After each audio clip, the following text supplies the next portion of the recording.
যে নতুন ধারার রাজনীতি এনসিপি বলছিল তারা নতুন ধারার রাজনীতি করবে, পুরানো ধারার যে রাজনীতি এটা কবর রচনা করব।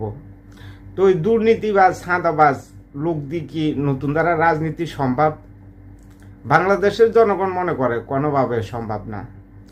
এই দুর্নীতি বা সাদাবাজ দিয়ে রে সাদাবাজি আর দুর্নীতি লুটপাট এগুলোই সম্ভব।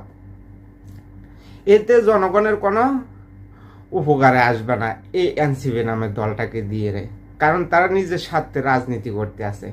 নিজের স্বার্থে এই যে সাদাবাজ সন্ত্রাসী তারপরে টেন্ডারবাজি যারা করে, দখল বাণিজ্য যারা করে তাদেরকে দলে অন্তর্ভুক্ত করতে আছে। তো এই তাদেরকে দিয়ে কখনো নতুন ধারার রাজনীতি সম্ভব না। যদি নতুন ধারা রাজনীতি কারোর দিয়ে সম্ভব হয়, এটা একমাত্র দল বিএনপি আছে, বিএনপিকে দিয়ে নতুন ধারার রাজনীতি সম্ভব। জনাব তারেক রহমানের নেতৃত্বে বাংলাদেশের ভিতরে নতুন ধারার রাজনীতি সম্ভাবনা আছে। নতুন ধারার রাজনীতি শুরু করেছে বিএনপি, বিএনপির নেতৃত্বে বাংলাদেশ এগিয়ে যাবে। এ জামাত ইসলামী এনসিপিকে গঠন করছে নিজের স্বার্থে।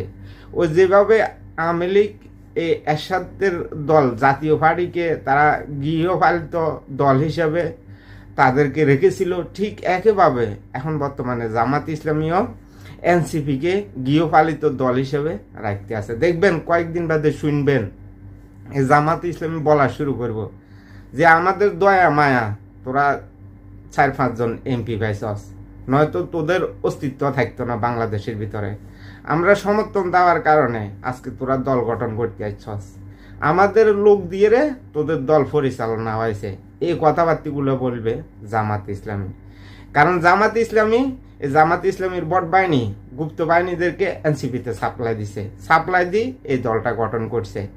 মানে দুর্নীতি আর লুটপাট করার জন্য তাদেরকে সহযোগী হিসেবে রাখার জন্য এনসিপিকে এই দলটাকে গঠন করছে।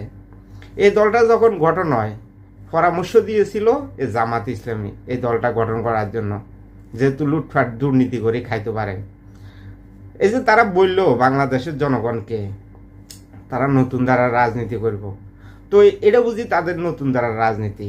নতুন ধারার রাজনীতি বুঝি দুর্নীতিবাজ সাদাবাজ বিএনপি যাদেরকে বহিষ্কার করছে, বিএনপি যাদেরকে দুর্নীতি করার কারণে গঠনতন্ত্র না মানার কারণে বিএনপি তাদেরকে বহিষ্কার করছে, এই বহিষ্কারিত নেতাদেরকে এনসিপি তাদের দলের অন্তর্ভুক্ত করছে।